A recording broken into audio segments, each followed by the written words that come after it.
call him master, but lacked the firmness necessary to command us to do so. His wife used to insist upon our calling him so, but to no purpose. In August 1832, my master attended a Methodist camp meeting held in the Bayside, Talbot County, and there experienced religion. I indulged a faint hope that his conversion would lead him to emancipate his slaves, and that, if he did not do this, it would, at any rate, make him more kind and humane. I was disappointed in both these respects.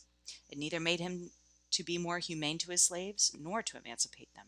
If it had any effect on his character, it made him more cruel and hateful in all his ways, for I believe him to be a much worse man after his conversion than before.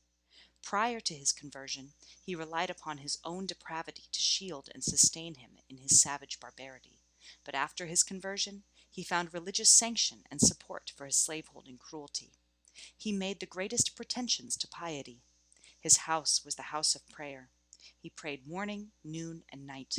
He very soon distinguished himself among his brethren, and was soon made a class leader and exhorter.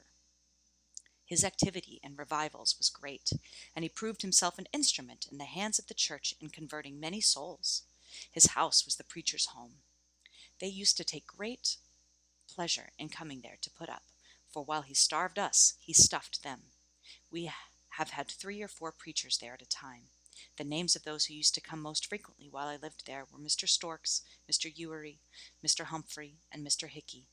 I have also seen Mr. George Cookman at our house. We slaves loved Mr. Cookman.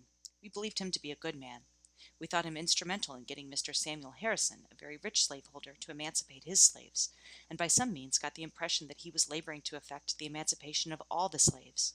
When he was at our house, we were sure to be called into prayers.